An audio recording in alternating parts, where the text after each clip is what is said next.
당신은 시간을 뚫고 이 땅 가운데 오셨네. 우리 없는 마음을 원치 않아 우리 삶에 오셨네. 자신의 평안 버리고 우리에게 평안 주셨네. 가장 낮은 나의 모습으로 우리 삶에 오셨네. 당신은 시간을 뚫고 땅 가운데 오셨네. 우리 없는 마음을 원치 않아 우리 삶에 오셨네. 자신의 평안 버리고 우리에게 평안 주셨네.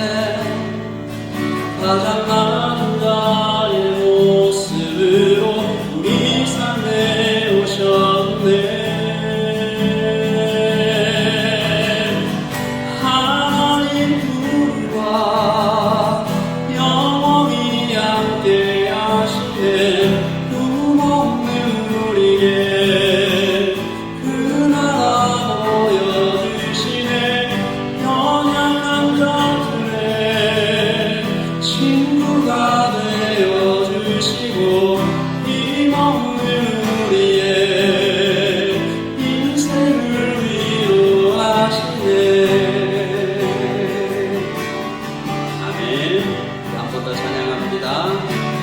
당신은 시간을 뚫고 땅 가운데 오셨네. 우리 없는 나를 원치 않아 우리 삶에 오셨네. 자신의 평안 버리고 우리에게 평안 주셨네. 가장 낮은 자의 모습으로 우리 삶에 오셨네.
우리 방금 드렸던 찬양 가사 그대로 우리 하나님, 이 땅에 오신 하나님 예수님을 경배하고 찬양하는 기도를 드리겠습니다. 감사하고 또 주님께서 나에게 오셔서 나를 구원하시고 자녀 삼아주시고 복음을 들려주신 것에 대해서 감사하는 기도를 드릴까요?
상처에 친구가 되어주시고 힘없는 우리의 인생을 위로하시네. 아멘. 네. 우리에게 오신 개인적인 구세주로서의 주님을 찬양했다면 이제 온 인류를 위해 오신 하나님을 찬양하겠습니다.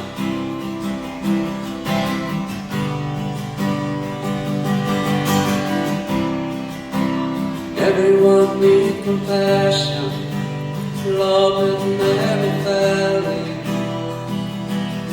Let mercy fall on me. Everyone needs forgiveness, kindness of Savior. Of the nation,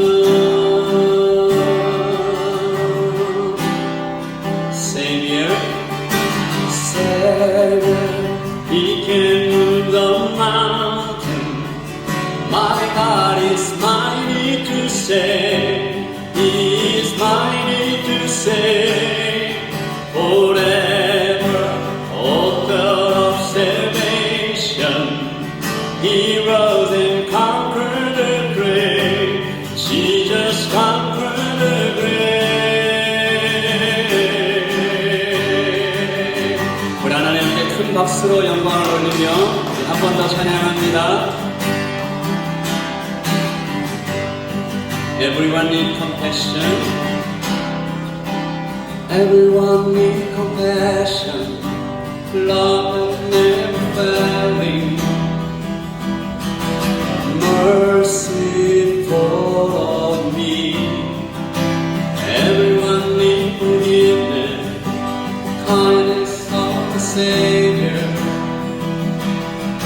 hope of nation. 우리 함께 Savior, He can move the mountain. My God is mighty to save.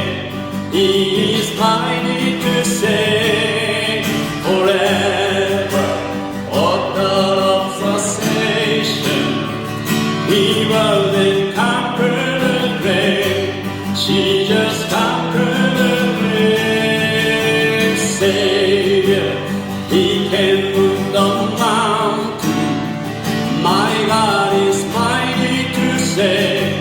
He is mighty to save forever. Author of salvation. He rose and conquered the grave. Jesus conquered the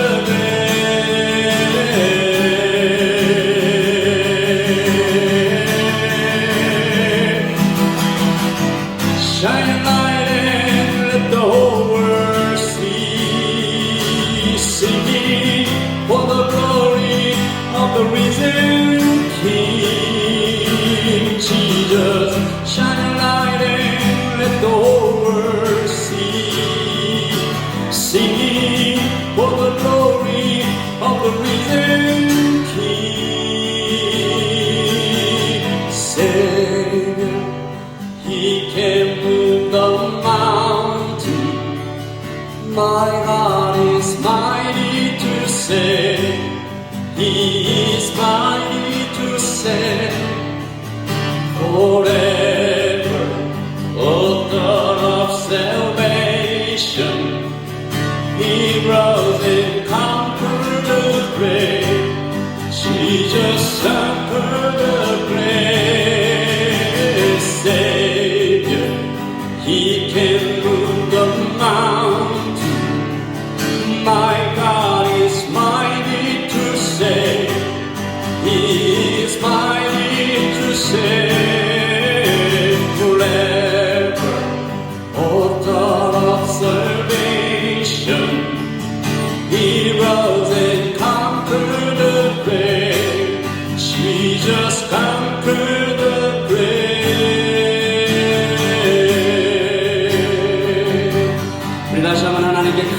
올려드리면서 우리 한 번 더 기도합니다.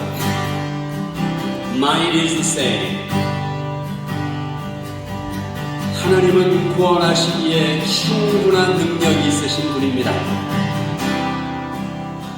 우리의 눈에는 보이지 않을지 몰라도 지금 인류의 역사와 우리의 모든 주위에서 일어나는 일들과 천체의 운행과 개인의 종말과 하는 우리의 인생의 끝도 모두 주님의 손에 달려있음을 고백하며 하나님 우리가 그런 하나님 앞에 나와 예배하고 있다는 이 사실에 감사하며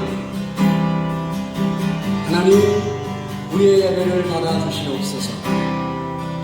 또한 이 땅에서 드려지고 있는 모든 예배에 성령님 충만히 임재하여 주시옵소서. 콜로세움에서 카타콤에서 지하 감옥에서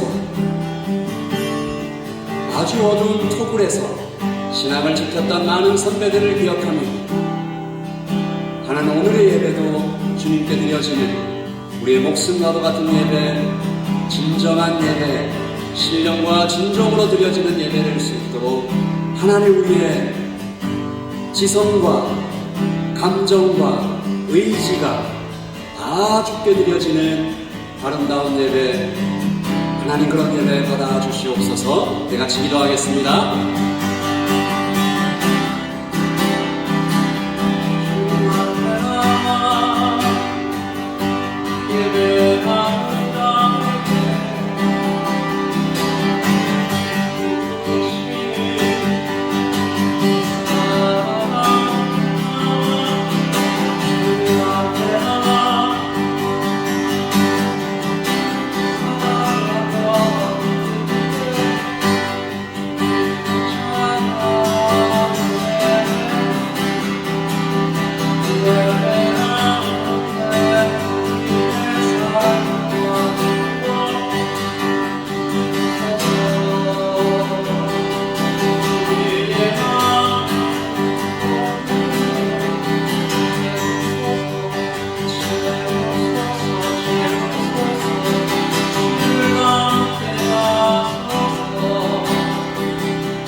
그 자리에 앉으셔서 기도하겠습니다. 하나님 아버지,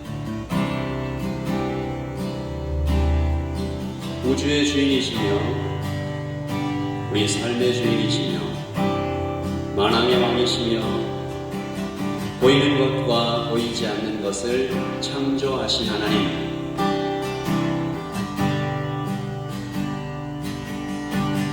우리는 아주 작은 사람으로, 그런데 하나님의 아들로 또 하나님의 딸로 주님 앞에 성령님 안에 하나님 아버지의 품 안에서 예배합니다.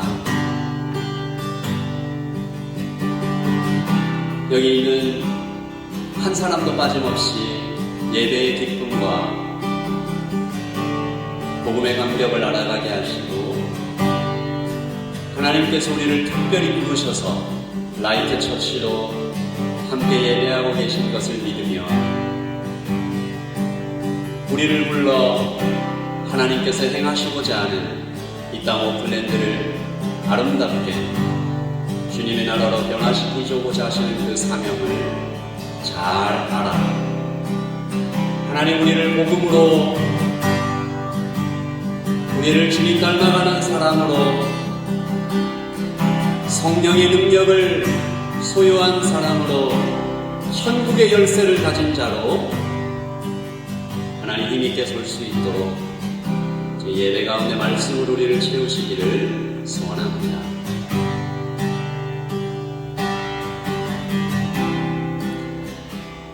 하나님 이 지구촌에 고통받고 있는 많은 형제와 자매들을 위해서 기도합니다. 그들에게도 다른 것이 아니라 오직 예수 그리스도께서 소망 되심을 오늘 이 아침에 선포합니다. 동일하게 이 예배 가운데 앉아있는 모든 형제와 자매들에게 오직 예수 그리스도께서 소망 되시고 문제의 답이 되심을 발견하게 하여 주시옵소서. 하나 오늘 드려진 모든 헌금에 하나님께서 역사하시며 하나님 기뻐하시는 곳에 사용될 것을 믿사옵고 살아계신 우리 주 예수 그리스도의 이름으로 기도하옵나이다. 아멘. 마태복음 16장 16절부터 19절을 저와 여러분이 한 절씩 읽겠습니다. 제가 먼저 읽을게요. 시몬 베드로가 대답하여 이르되 주는 그리스도시요 살아계신 하나님의 아들이시니이다. 예수께서 대답하여 이르시되 아니나 시몬아 너가 복이 있도다. 이를 내가 알게 하느니라. 하늘에 계신 내 아버지시니라. 또 내가 내게 이르노니 너는 베드로라. 내가 이 반석 위에 내 교회를 세우리니 음부의 권세가 이기지 못하리라. 천국 열쇠를 내게 주리니 내가 땅에서 무엇이든지 내면 하늘에서도 매일 것이요 내가 땅에서 무엇이든지 풀면 하늘에서도 풀리리라 하시고. 이 말씀을 한 번 더 읽으시면서 묵상하시겠습니다. 예배로 오신 여러분들을 예수님의 이름으로 축복하고 환영합니다. 우리는 하나님 앞에 교회로 모여서 예배하고 있습니다. 오늘 예배하러 오신 모든 이 라이트 처치 성도님들에게 한번 질문을 던져봅니다. 교회가 무엇입니까? 여러분 머릿속에 교회라는 단어를 들을 때 처음으로 딱 떠오르는 이미지가 있습니다. 사실은 이 이미지가 굉장히 중요합니다. 어떤 분은 건물을 떠올리시는 분이 있고 또 어떤 분은 예배하는 어떤 뜨거운 집회의 현장을 생각하시는 분도 있을 거고 또 어떤 분은 소그룹으로 오손도손 모여서 이야기하고 교제하는 그런 광경을 떠올리는 사람도 있을 것입니다. 좋죠. 모두 교회에서 필요한 모습들인데 여러분 잘 들으십시오. 그것만 고집하면 좀 위험해지는 거죠. 제가 오래전에 강에서 이렇게 배를 탄 적이 있거든요. 카약 아시죠? 양쪽으로 이렇게 노를 젓는 타보신 분 계시죠? 처음 타면 좀 어때요? 제가 직접 노를 저었는데 아무래도 이 오른쪽에 좀 손에 힘이 들어가다 보니까 배가 한 방에서 그냥 빙글빙글 계속 돌고 그러다가 강 옆에 가서 부딪히고 난리가 난 거죠. 이 풀숲으로 막 들어가고 오른손과 왼손이 밸런스를 맞추지 않으면 배는 앞으로 못 갑니다. 위험해질 수도 있습니다. 저쪽으로 가면 큰일 나는데 계속 가는 거죠.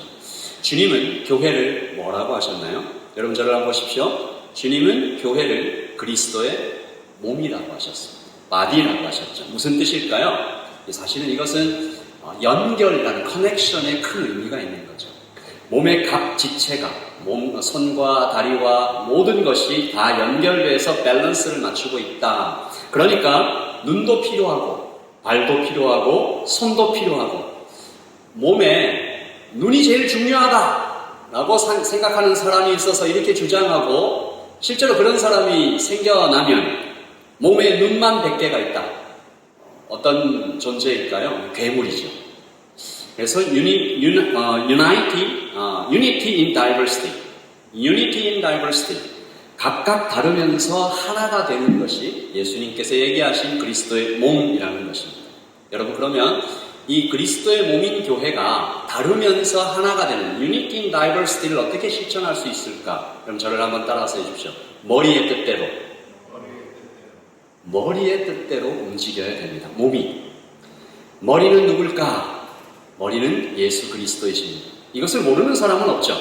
하지만 이것을 몸으로 살아내며 실천하는 교회와 성도는 그리 많지 않은 것 같아요. 제가 예를 한번 들어볼게요. 이름만 얘기하면 여러분이 금방 아실 듯한 서울의 한 교회에서 당회를 열었습니다. 그 교회는 이제 막 교회를 지었어요. 굉장히 크고 아름다운 교회를 들어가서 3,000명이 한 번에 예배할 수 있는 큰 교회당을 지었습니다. 지을 때까지 고생을 많이 했어요. 빚을 갚아가면서 이렇게 교회를 지어야 했기 때문에 굉장히 고생을 했는데 이제 막 교회를 짓고 예배를 시작했는데 어떤 선교단체 간사님 한 분이 찾아오셔서 너무 당연하다는 듯이 이렇게 얘기하시는 거예요. 이 교회는 저희 선교단체를 위해서 지어진 것 같습니다. 저희가 3,000명이 매주 모여서 경배와 찬양을 드리는데 이 청년들이 모여서 뜁니다. 그런데 다른 교회를 빌려서 했는데 그 교회는 본당이 2층에 있습니다.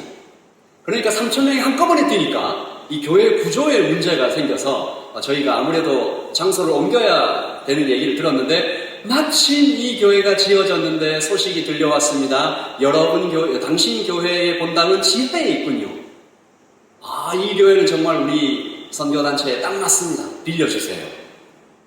그러니까 목사님이 좀 황당하기도 하고 이 사람이 언제 왔다고 나한테 당연하다는 듯이 이게 빌려달라고 하나.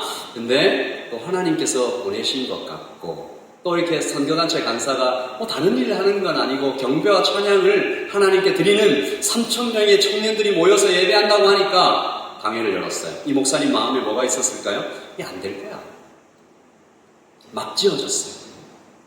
강연을 열었더니 당연히 아니나 다를까 장로님들이 한마디씩 합니다. 그 엄청난 비용이 들 겁니다. 에어컨도 틀어야 되고 또 청소도 엄청 해야 되고 그리고 안전 문제는 어떡할 겁니까?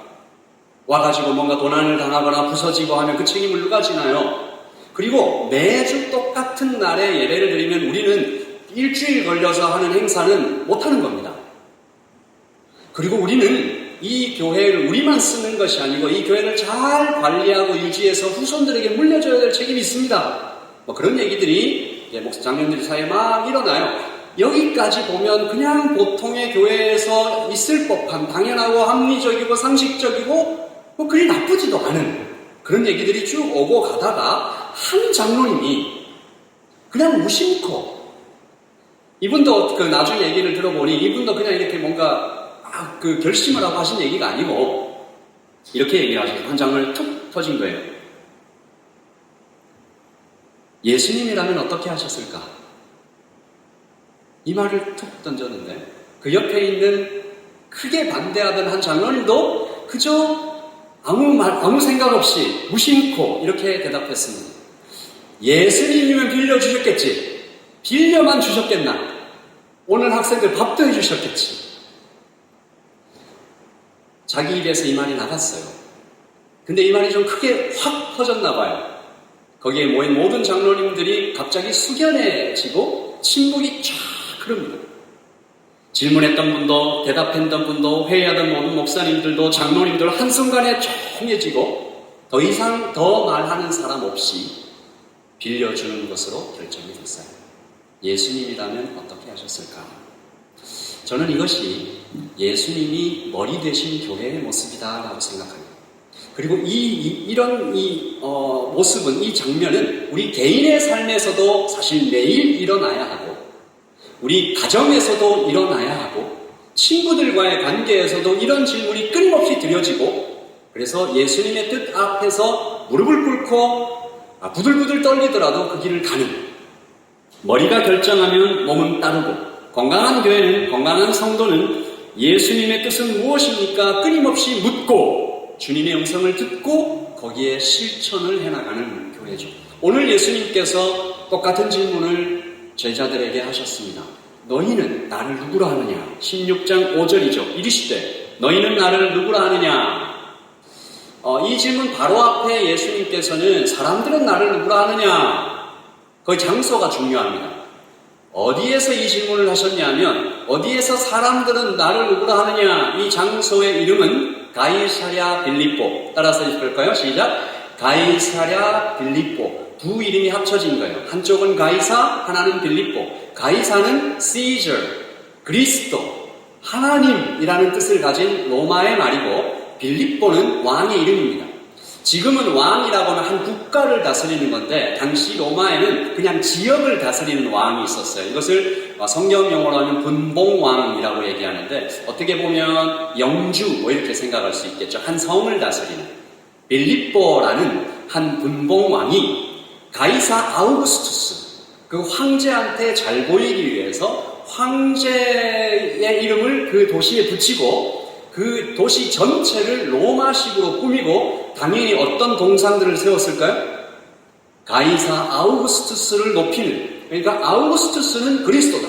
아우구스투스는 왕이다. 아우구스투스는 황제다. 신이다. 그런 동상들을 막 세워놓고 또 각종 다른 동상, 신의 우상의 동상들이 꽉 차 있는 그 가이사라 빌립보에서 예수님은 두 가지 질문을 하십니다. 사람들은 나를 누구라고 하느냐? 너희는 나를 누구라고 하느냐? 여러분, 우리에게도 하나님께서 이 질문을 똑같이 하시는 거잖아요. 우리가 오클랜드에 사는데 오클랜드 사람들은, 퀸스트리트에 지나가는 사람들은, 우리 직장에 있는 사람들은, 내 친구들은 예수님을 누구라고 부르느냐? 참 좋은 분. 그 다음에 이어지는 예수님의 질문은, 그럼 너는 나를 누구라고 부르느냐? 누구라고 생각하느냐? 어떻게 믿고 살아가느냐? 그것이 네 삶 속에 어떤 증거가 나오고 있느냐?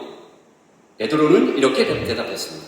시작. 시몬 베드로가 대답하여 이르되, 시작. 주는 그리스도시요 살아계신 하나님의 아들이십니다. You are the Christ. 많은 그리스도 중에 한 명이 아니라 the Christ, the Son of Living God.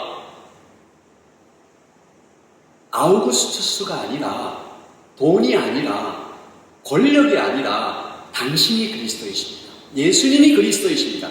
예수님께서 이 대답을 듣고 크게 기뻐하시면서, 이거 너한테서 나올 수 있는 대답이 아니야.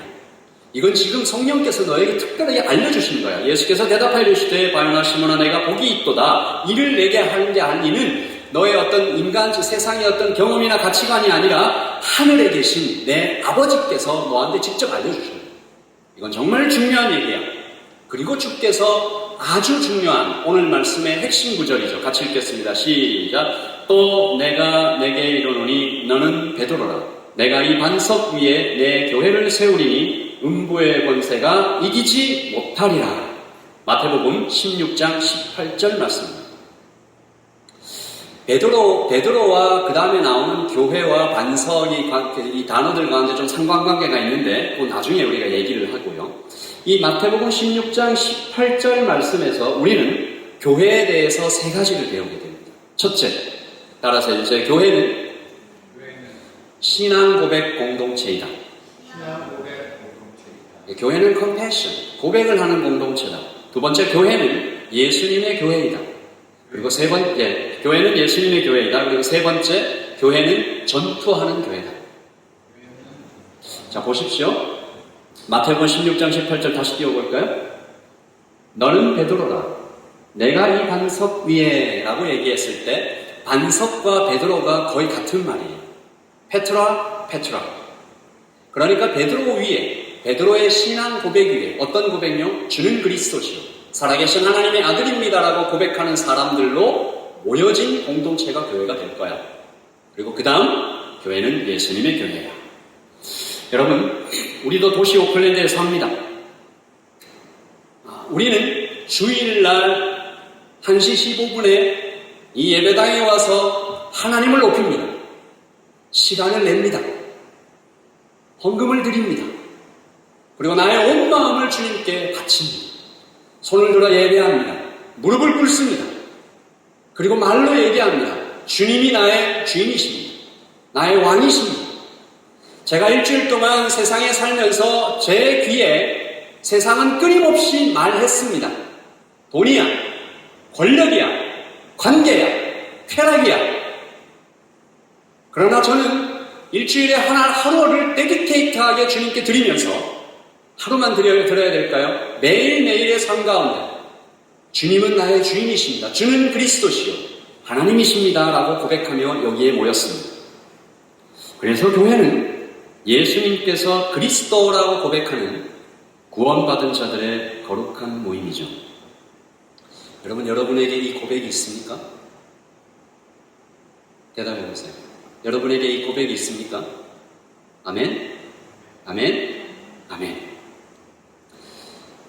이 고백이 우리 삶 가운데 정말로 살아있냐, 그렇지 않냐?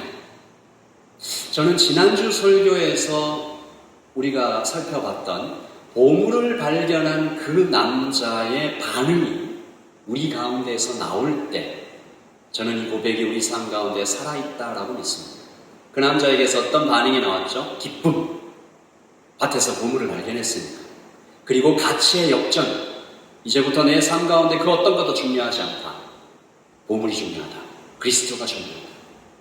그런 사람들이 모였을 때 우리가 드리는 이 주일 예배는 절대로 건조해질 수 없습니다. 하나님, 우리가 처음에 그런 찬양을 했죠. 당신은 시간을 뚫고 이 땅에 오셨습니다.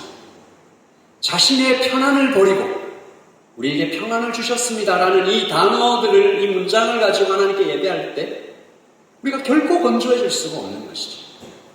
혹시 오늘 예배를 드리면서 우리의 마음이 바짝 메말라 있는 것이 아닌가라고 느껴진다면 내 중심의 고백이 혹시 흔들리고 있는 것은 아닌지, 보물을 발견한 그 남자의 기쁨이 나에게서 사라져버린 것은 아닌지, 예전에 다윗은 밧세바의 그 불륜의 죄를 짓고 나서 하나님께 이렇게 기도했습니다.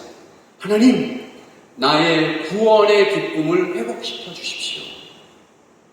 구원이 금방 이렇게 뺏겨지는 것은 아니었어요.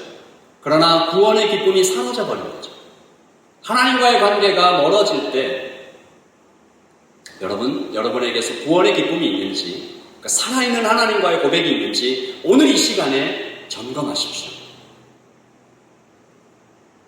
여러분에게 맡겨진 날이 혹시 길지 않을지도 모릅니다. 저는 이건 여러분한테 협박을 하는 게 아니고 사실을 얘기하는 거죠. 튀르키예에서 지금 지진 때문에 고생하고 있는 사람들, 그 잘 지어진 아파트 안에서 내일을 생각하면서 내일 나 뭐 해야지, 내일 나 놀이공원 가야지, 내일 결혼해야지, 내일 직장에 취직이 돼서 나 첫 출근을 해야지 라고 생각했던 사람들, 여러분 비디오 보셨죠? 그 건물이 와르르 무너지는 거예요. 다시 한번 말하지만 이건 제가 이렇게 압력을 드리는 것이 아니라 이것은 우리가 살고 있는 이 세상의 현실입니다. 오늘 우리 마음 깊숙한 곳에 다시 질문하셔서 나에게 구원의 기쁨이 살아있는가? 그리고 두 번째, 교회는 예수님의 교회입니다. 우리 말씀을 다시 볼게요. 16장 18절. 자, 한 번 더 읽습니다. 시작. 또 내가 내게 이르노니 너는 베드로라. 내가 이 반석 위에 내 교회를 세우리니 I will build my church. 내 교회 아니고 예수님의 교회. 교회는 예수님의 교회입니다. 아멘이십니까? 교회는 예수님의 교회입니다. 제가 라이트 처치를 개척하면서 어제도 제가 한 목사님들과 좀 이런 대화를 나눴는데, 물론 그런 교회가 잘못됐다는 얘기는 아니고요.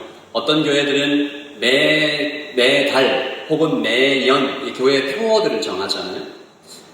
저는 그런 것보다는 한 교회가 그냥 마음 중심에 꽉 붙잡고 있는 하나의 중심, 하나의 고백을 쭉 갖고 가는 게 좋다고 생각한다. 그래서 라이트 처치의 고백은 뭘까 생각해 봤더니 이거였어요. 교회는 예수님의 교회입니다. 여러분이 라이트 처치를 계속 출석하시면서 하나님의 나라를 세워가실 때 절대로 잊지 말아야 하고, 졸다가 누가 이렇게 확 깨워가지고 라이트 처치는 라고 물으면 여러분의 입술에서 라이트 처치는 예수님의 교회입니다. 로드십. 사람이 주인 되지 않는 교회입니다. 물론 쉽지가 않죠. 사람이 모여 있으니까 사람이 주인 되려고 해요. 그러나 예수님의 교회입니다. 제가 예전에 한국에 하나님이 주인 되신 교회를 세워가기 위해서 몸부림을 친 한 목사님을 제가 알고 있거든요. 그분이 이렇게 얘기를 하셨어요. 자기가 처음에 이 하나님이 주인 되신 교회를 시작할 때는 이게 얼마나 대단한 일인지, 얼마나 힘든 일인지, 얼마나 위험한 일인지 몰랐다. 사람이 주인 되려고 하는 이 욕망과 이 엄청난 이 힘이 얼마나 대단한지 몰랐다. 그 목사님은 실제로 죽을 지경까지 갔습니다. 거의 죽음까지 갔습니다. 사람이 주인 되지 않는 교회를 세우기 위하여. 그 목사님이 이런 글을 썼습니다. 제가 이 글을 읽어보니까 제 형편과도 좀 많이 닮은 것 같아서 마음이 좀 많이 다가왔어요. 제가 읽어볼게요. 평생 한 번도 생각해 본 일이 없는 개척교회를, 그것도 나이 50이 넘어서 하려니, 똑같죠. 나이 50이 넘어서 하려니 기대도 됐지만 두려움도 있었다. 어떻게 하면 새로 시작하는 교회를 정말 좋은 교회가 되게 할 수 있을까? 많이 고민하며 생각했다. 그때 하나님이 내 마음에 주신 성경 구절이 마태복음 16장 13절에서 20절에 있는 말씀이었다. 주는 그리스도시요 살아계신 하나님의 아들이십니다 라는 베드로의 신앙 고백을 칭찬하시면서 내가 이 반석 위에 내 교회를 세우리라고 하신 그 말씀이 생각났다. 그 말씀을 통하여 교회는 내가 세우는 것이 아니라 예수님이 세우시는 것이라는 것을 깨달았다. 그 깨달음이 내 어깨를 짓누르는 것만 같았던 교회 개척의 부담을 내게서 벗겨내버렸다. 그리고 미래에 대한 두려움도 함께 가져가 버렸다. 내가 세우는 교회는 보장할 수 없지만 예수님께서 친히 세우시는 교회가 잘못될 수는 없지 않은가. 그러면 내가 해야 할 일이 무엇인가를 생각하였다. 그것은 교회를 유치하는 것이었다. 마치 평창이라는 도시가 동계올림픽을 유치하듯 하나님이 친히 세우시는 교회를 유치하는 것이 내 일이라는 생각이 들었다. 하나님이 세우시는 교회를 초대하기 위해서는 하나님께 프리젠테이션을 해야 하는데 가장 효과적인 프리젠테이션이 바로 베드로의 신앙 고백이라는 것을 알게 되었다.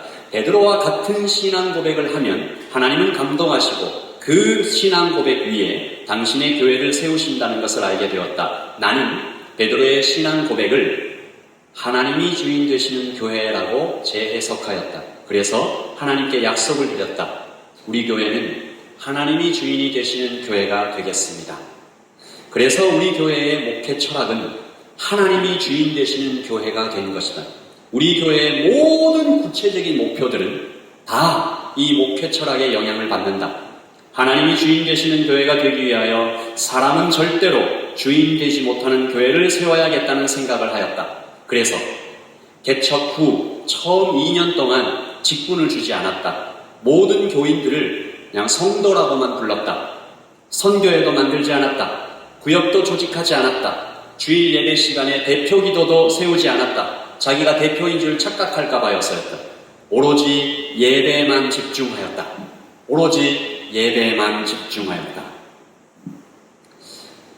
여러분, 다소 좀 과격하고 급진적인 면이 없지 않아 있지만 목사님의 말씀처럼 교회 안에 사람이 주인 되고 싶어하는 이 욕망이 얼마나 무서우면 이렇게까지 하셨을까?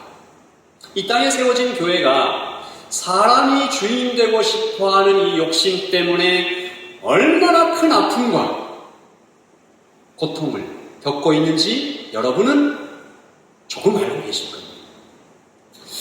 그러므로 라이트 처치의 첫 글자 L, 로드십, 오직 예수님이 주인 되시는 교회로 이 라이트 처치는 개척이 된 것입니다. 여러분, 초대교회에서도 비슷한 일이 있었죠. 사도행전 11장 17절입니다. 우리 같이 읽을까요?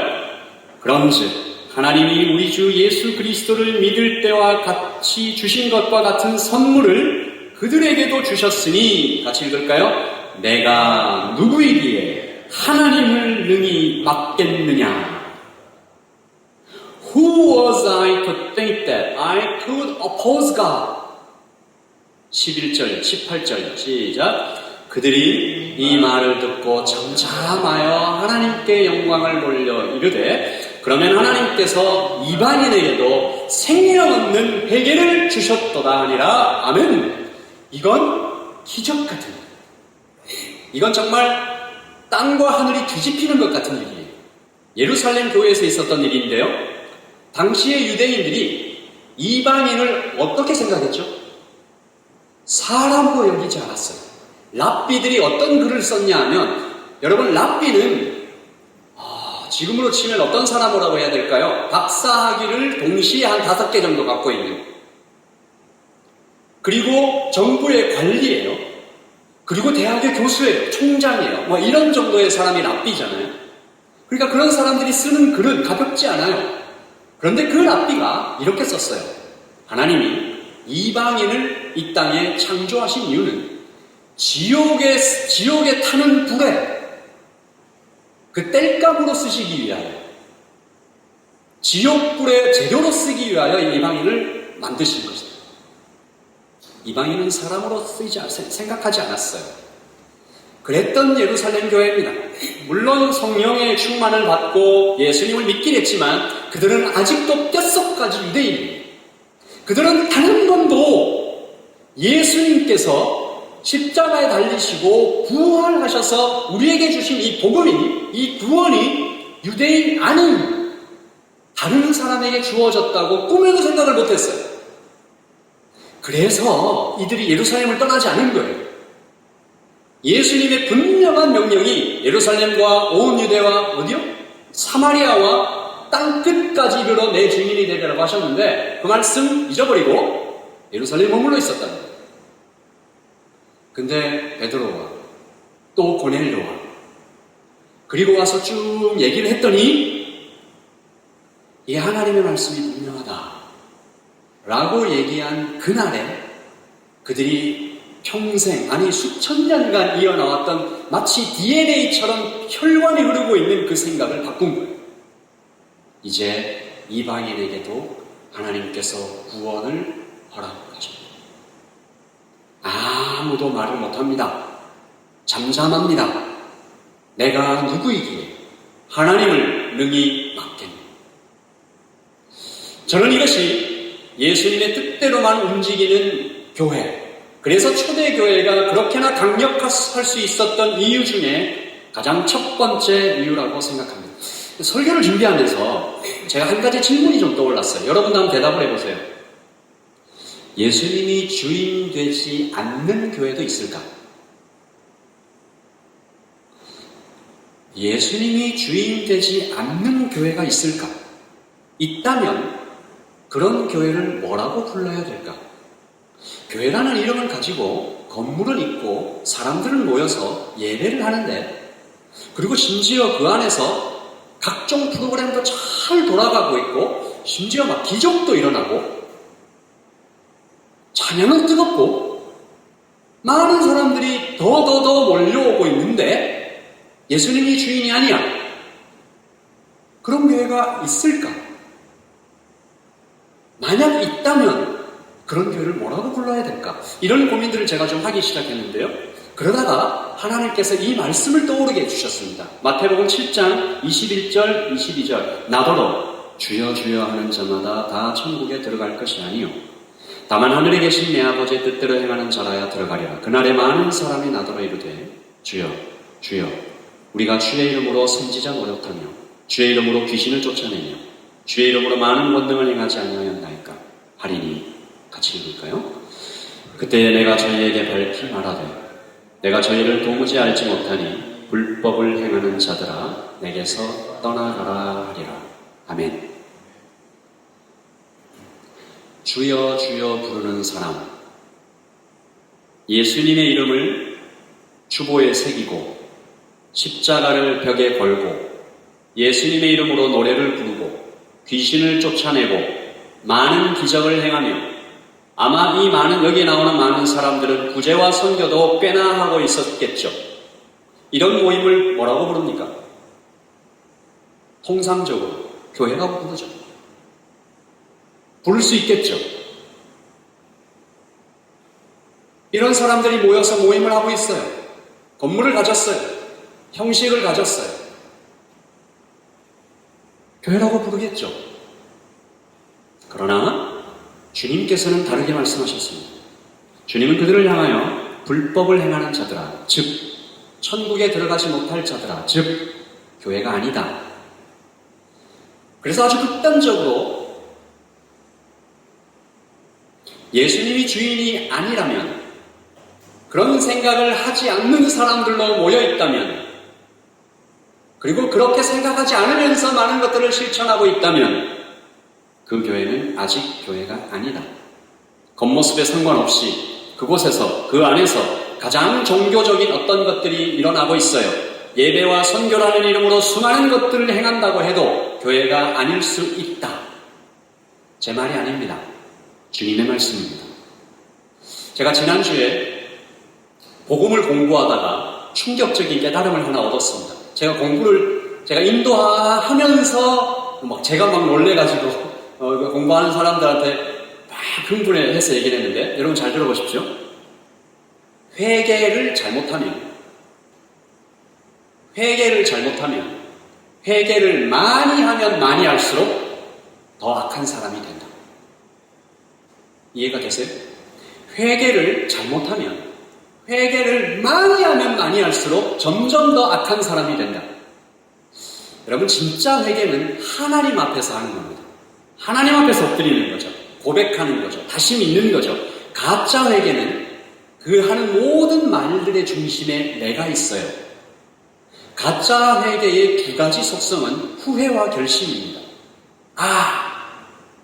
내가 이렇게 하지 말았어야 해.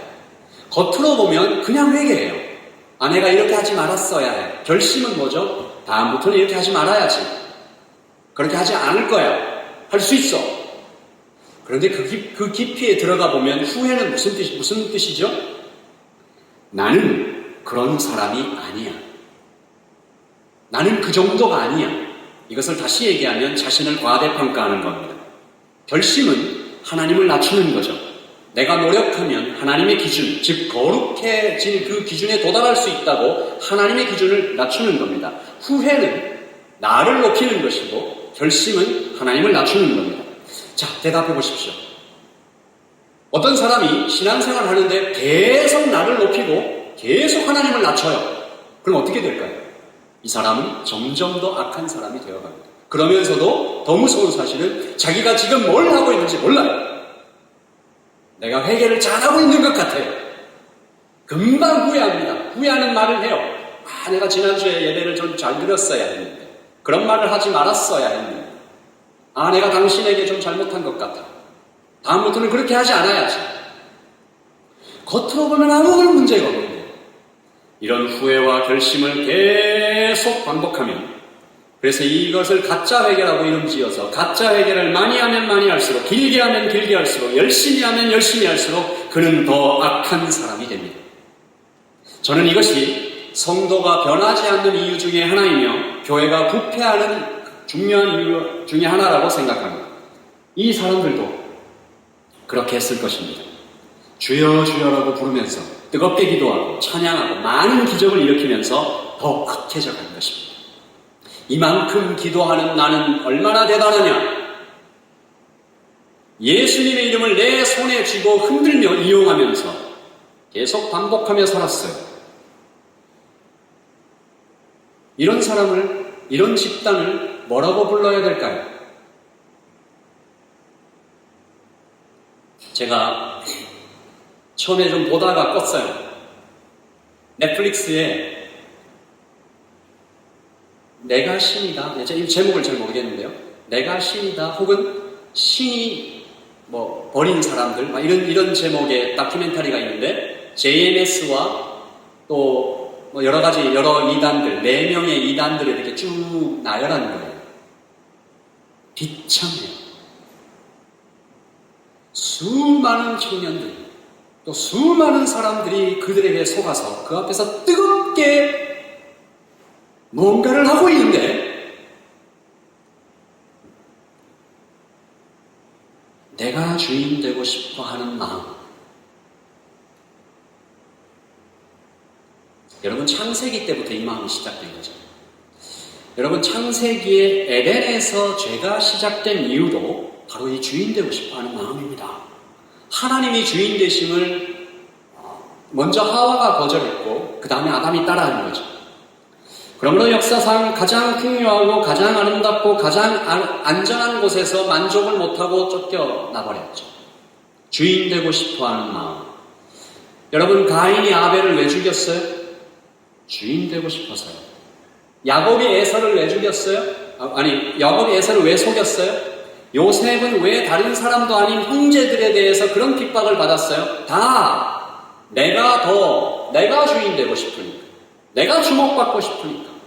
이스라엘 백성들이 홍해가 열리는 걸 보고 만나를 먹으면서 구름기둥과 불기둥이 자신을 애워싸는 현장 속에서도 계속해서 반복적으로 하나님께 어게인스트한 이유도 따지고 보면 다 내가 주인 되고 싶어요.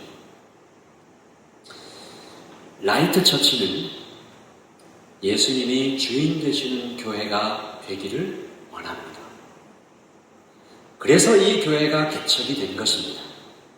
제가 지난 두 교회 그리고 그 이전에 한국에서 CCC 그리고 또 수많은 교회들에서 사역하면서 예수님이 주인 되지 않는 곳 그 집단에서 얼마나 많은 사람들이 상처받고 아파하는지 제가 보았기 때문에 그 모든 장면들 속에서 복음의 길이 막히고 하나님의 이름이 땅에 떨어지고 짓밟히는 장면을 보면서 때로는 온몸이 덜덜 정말 피지컬하게 덜덜 떨리는 그런 충격을 받으면서 이 땅 오클랜드에서 지금 한 세대를 거의 우리가 잃어버리고 있는 이유, 예수님이 주인 되지 못하는 그런 집단 안에서는 복음이 작동하지 않습니다. 복음이 없는 곳에 그러면 뭐가 남을까요? 우리가 교회라는 이름으로 모였어요. 근데 그 안에 복음이 없어요. 그럼 뭐가 남을까요? 규칙, 경쟁, 차별, 교만. 그런 곳에서 무슨 매력이 있을까요? 무슨 역동이 있을까요? 그래서 우리는 이 세대를 잃어버리고 있는지도 모릅니다. 이 청년들과 청소년들이 이런 곳은 좀 매력이 없다. 제가 어떤 청년에게 그런 얘기를 들었습니다. 자기는 이제 교회를 떠나겠대요. 왜? 차라리 세상의 친구들과 어울리겠대요. 왜? 목사님, 그들은 적어도 솔직합니다. 자기가 의롭다고 포장하지 않아요. 여러분, 제가 1년 전 이 교회를 라이트처치를 개척하기 6개월 전에, 그러니까 지금부터 1년 전이죠. 하나님께서 저에게 2개의 단어를 주셨습니다. 이제 여러 번 말씀드려서 아마 기억하실 텐데 이 2개의 단어는 오클랜드와 청년이었습니다. 너는 이제 남은 너의 평생을 오클랜드에서 청년들이 살아서 역동하게 하는 것에 너의 삶을 들여라. 그래서 교회를 개척했습니다. 이 둘 단어 중에 하나만 없었어도 아마 라이트 처치는 이 오클랜드에 없을 거예요. 다른 나라에 갔을 수도 있고 또 아니면 제가 더 다른 어떤 일들을 하고 있을 수도 있겠죠. 주께서 이 라이트 처치를 개척할 때 라이트라는 단어를 주시면서 그 첫 글자 로드십, 오직 예수님이 주인 되시는 교회로 세워져 갈 것을 하나님 안에서 소망하게 됐습니다. 주님께서 주신 비전이 1년쯤 돼가는 이 시점에 제가 이 말씀을 전하게 돼서 마침 이번 주 이 마태복음 아침 기도 묵상을 하는데 이 말씀이 딱 오더라고요. 그래서 너무 기뻤습니다. 그동안 이 교회가 개척되고 6개월쯤 지나는 이 시간 동안 좋은 일도 있었고 가슴 아픈 일도 많았습니다. 아직 우리 교회의 겉모습은 지금 우리가 앉아있는 이 모습처럼 겉모습은 굉장히 작아 보일 수 있지만 그래도 우리가 하나님께 소망을 품고 걸어가는 것은 지금 라이트 처치는 앞으로 나가고 있습니다. 더 단단해져 가고 있고 또 사람을 훈련시켜 가고 있으며 또 하나님 앞에 끝없는 질문에 대답하고 있습니다. 복음 성경 공부를 통해서 또 예배를 통해서 주님은 새롭고 놀라운 일을 계속 행하고 계시며 마침내 이루어가실 것입니다. 여러분, 다니엘의 기도를 한번 떠올려 보세요. 다니엘이 기도했습니다.